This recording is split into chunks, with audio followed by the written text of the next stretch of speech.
What are the reasons many salespeople fail?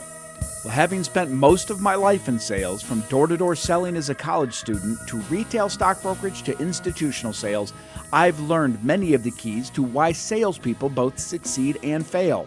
What lessons can we learn? What ideas can we employ to get the most out of our own production or to get the best out of those over whom we're charged with management?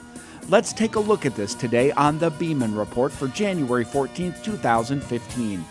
Sales. If you've done it for long enough, you know it's the best and worst of everything.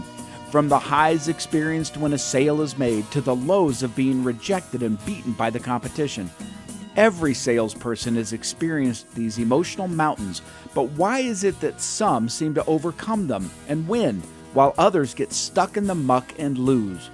I've found from my experience that there are basic rules of sales that apply to each and every salesperson, and those rules, if not followed, lead to failure, not success. Rule number 1, hard work wins.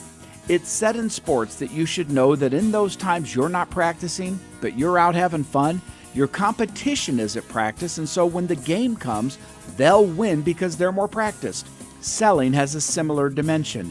I've seen firsthand how I've won sales because I simply outworked the competition and proved to the buyer that I wanted their business more than the competition did.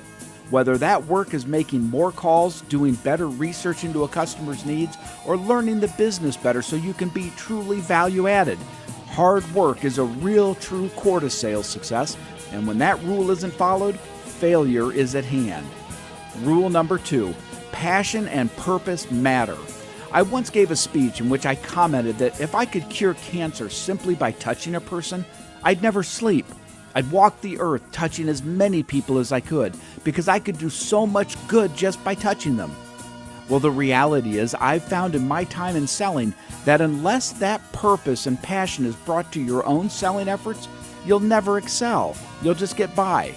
You cannot win at selling unless you don't believe your buyer is genuinely going to be hurt in some way if they don't have what you offer. The reality shouldn't be that you're selling. The reality should be that you're solving a problem. Rule number 3, attitude does, in fact, determine altitude.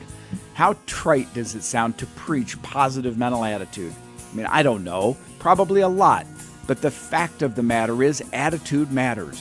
Attitude affects how others perceive us. Attitude affects how we perceive others. Attitude sets our own self-expectations and our own view of our ability to succeed. You can truly talk yourself to success, or you can talk yourself to failure. You choose which one you want. Rule number 4, process matters. Just as we have instruction manuals and checklists for astronauts going to the moon, so should you have one for selling.